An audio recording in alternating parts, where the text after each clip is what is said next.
С каждым годом Ленск преображается, становится красивее и комфортнее. Из бюджетов различных уровней выделяются средства на эти цели. В этом году начата реализация большого проекта по благоустройству сквера. Продолжается строительство жилых домов. Проведена реконструкция перекрестка, заасфальтирована дачная дорога. Появился новый пришкольный стадион. Я перечислила лишь малую часть. Об остальном смотрите в нашем репортаже. Реконструкция перекрестка по улице Ленина – проблема нескольких десятилетий. Решилась в один момент. На этом участке подрядчик провел демонтаж старого дорожного полотна, выровнял основание, произвел отсыпку щебнем. После того, как асфальт демонтировали, выявилось, что бетонное покрытие неровное. Мы сейчас подготавливаем, выравниваем сначала, потом будем ложить асфальт. Работы велись быстрыми темпами с утра до позднего вечера. Буквально за 2 недели они были закончены. Асфальтирование будет у нас от пешеходного перехода, от остановки возле почты до улицы Аюнского и сам соответственно, перекресток. Надеюсь, что в соответствии с контрактом после проведения работ, наконец-то мы эту проблему по проблемному перекрестку закроем, наверное, которая проблема ровесница нашего города, которому в этом году мы отметили 60 лет. На данном участке дороги в центре города после обильных дождей уже порядка 30 лет образуется глубокая лужа, проехать через которую без последствий невозможно. До сегодняшнего дня решить эту проблему никому не удавалось. Но Анатолий Макушев, изыскав средства 31 миллион рублей, все-таки начал реконструкцию перекрестка. Сегодня эта проблема перед горожанами больше не стоит. Недавно прошедший обильный ливень проверил на прочность реконструированный участок дороги. Новый долгожданный стадион под открытым небом 4-й городской школе Ленска подарила компания «Тасурях нефтегазодобыча». Это событие для педагогов и учеников стало значимым.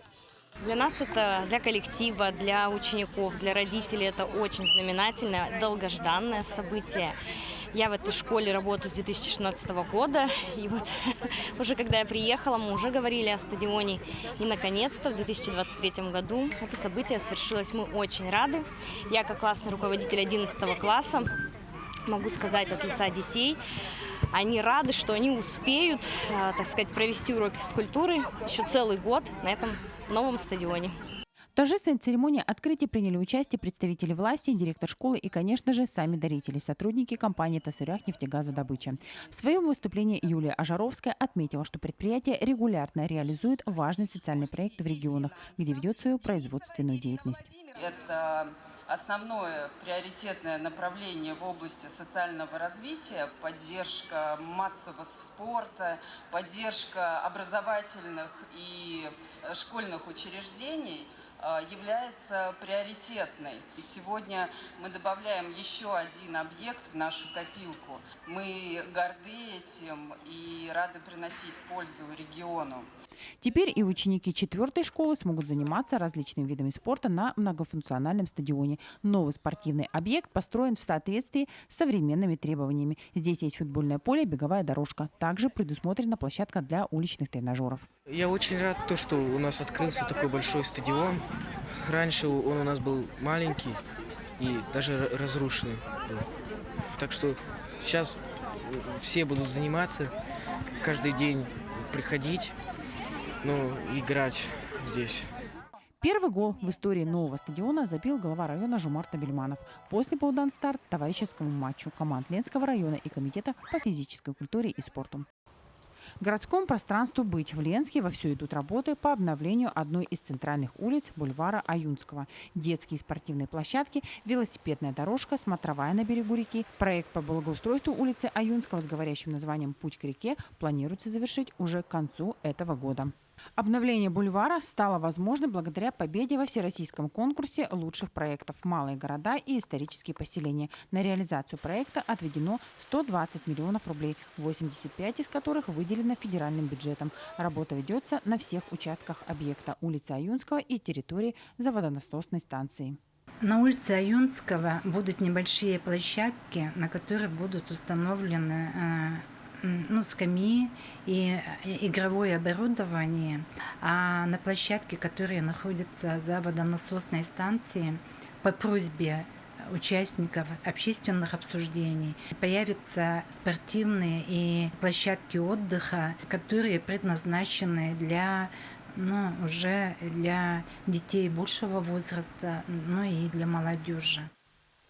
Улица Аюнского, бывшая Алмазная, в домах, по которой жили ветераны алмазной промышленности, вдохновила авторов проекта на создание уникальных арт-объектов, таких как ворота Алмазного края, круглые площадки в виде якутского календаря и метафора алмазов, необычной композиции и светоотражающих пластин. Стоит отметить, что все арт-объекты изготавливаются местными мастерами. Очень рада, что благоустраивают, и будет еще лучше. Нам нравилось гулять по этой аллейке. А сейчас, после реконструкции, наверное, будет еще лучше. Будет куда с внуками приходить гулять. Думаю, что прекрасно. Это же центр, в принципе, города. Я считаю, что это правильно. Когда увидим, тогда поймем, что это очень красиво и здорово. Так хочется, чтобы и освещение было такое, как в больших городах. Обновленные автобусные остановки появились в Ленске. С каждым днем их становится больше. Их преображением занимаются ленские ребята под руководством молодой многодетной мамы. Акция проходит под названием «Рисуем свою остановку руками детей».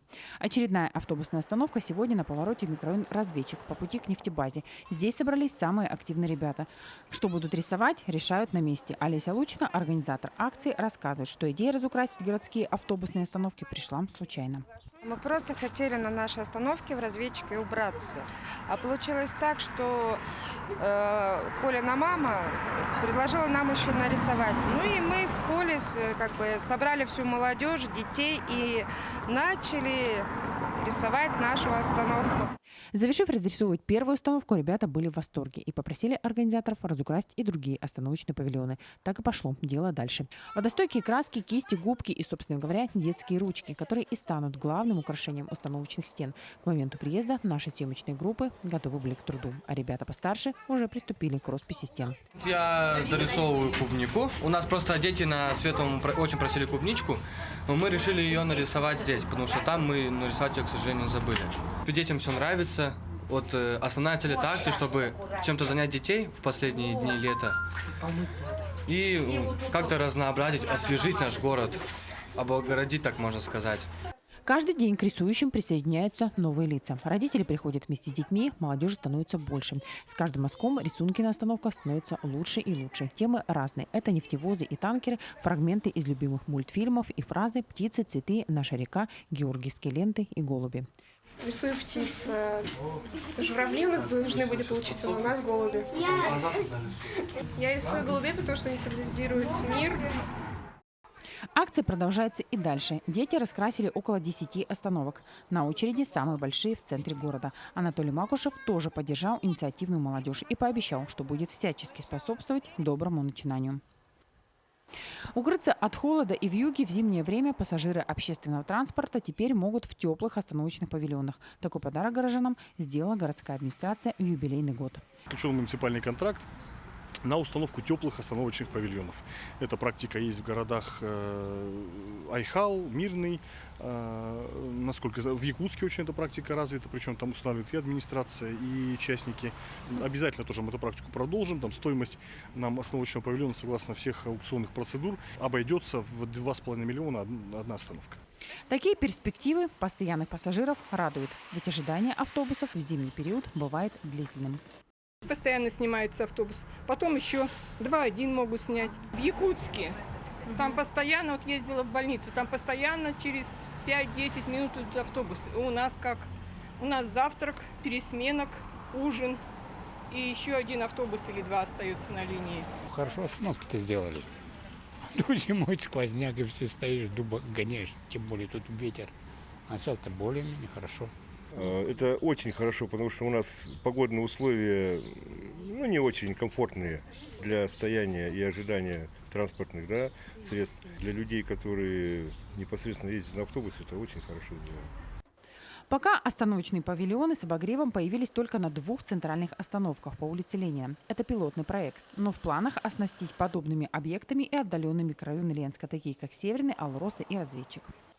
Ленские дачники много лет ждали ремонта дачной дороги. Наконец-то в этом году он был проведен. Районная администрация выделила 72 миллиона рублей на асфальтирование почти 6 километров дороги. Теперь дачники могут не бояться за свой автотранспорт, как это было раньше, ведь дорога до дач была то еще полосой препятствий с множеством ям и ухабов. Теперь же ленские огородники могут за несколько минут добираться до своих садово-огороднических участков. Слой за слоем появлялся асфальт на старенькой дачной дороге. Компания «Арарат» занималась асфальтированием данного объекта. Было отремонтировано и уложено 1,9 километров асфальта. Также проведено отсыпание двухслойное на участке 2,2 километра. Это участок дороги от первого дачного магазина и до конечной остановки. Дорожное полотно слоем 4 сантиметра и в ширину 7 и более метров. Лучшее место для отдыха и игры появилось в этом году в микрорайоне Чанчик – детская уличная площадка. На торжественном открытии собрались неравнодушные жители. Огромное спасибо хочется выразить главному архитектору. Она потому что вытерпела меня на протяжении 3 лет и все наши перипетии. Большое спасибо администрации города Ленск. Анатолий Эдуардович, вам огромное спасибо за поддержку, за понимание. Как отметил глава города, площадка появилась благодаря инициативным жителям. Совместными усилиями с администрацией была выбрана территория, разработан проект. Еще в плане у нас тут совместно с жителями отсыпать землей вокруг площадки, немного укрепить газонной травой, чтобы не обсыпалась она по краям самоотсыпка. Я к чему говорю, вот это совместная работа между жителями по инициативе жителей и при взаимодействии вот с органами власти, это очень площадка является примером, и я думаю, в будущем мы такую практику будем больше развивать и больше применять. Те, кто впервые посетил детскую площадку, в этот день были удивлены и рады. Мы первый раз здесь переехали вот недавно. И как садик сделали, площадку сделали, очень красиво. Мне это нравится, сыну нравится. Очень. Мы рады, конечно. Вот. Садик, площадка появилась. Спасибо, конечно, всем. Как считают жители и городские власти с ними согласны, в таком отдаленном микрорайоне необходимо создавать свои комфортные зоны отдыха и досуга. Живая музыка, креативная фотозона, новое украшение города. Необычный арт-объект появился в самом популярном месте отдыха ленчан – в Центральном парке. Это фортепиано, фасад которого расписан главными достопримечательностями Ленска. Тут можно увидеть берег Лены, знаменитые девятки, обелиск Победы, монументы Тройка и Ладья, храм, площадь Ленина и здание школы номер 4. Такой подарок ко Дню защиты детей сделал известный креативный мастер Ленска Сергей Геращенко. Это не первый его проект для ленчан. Расписать пианино ему помогли талантливые ученики школы номер 4 и их учитель по изобразительному искусству Елена Дроздова. Ленск преображается благодаря и программе переселения. Новые жилые комплексы становятся не только домом для бывших жильцов аварийного жилфонда, но и комфортной средой обитания для всех ленчан. Как правило, они благоустроены в современных тенденциях. Программа переселения в Ленске реализуется семимильными шагами. Нефтегазовая столица республики продолжает занимать лидирующие позиции по опережению строительства. За период действия программы уже расселено 220 аварийных домов. 1670 граждан переехали в новое жилье, а 1600 получили компенсацию. В 2023 году мы заселяли 3 многоквартирных дома. Это у нас по рабочей 1, рабочая 3 и портовская 25. Всего в эти 3 дома у нас переселены 360 квартир из 56 многоквартирных аварийных домов. Сегодня в 2 девятиэтажных домах уже идут внутренние отделочные работы. И буквально за 2 месяца возведено по 5 этажей и еще 2 девяток. Новый жилой комплекс благоустроить в соответствии с новыми трендами.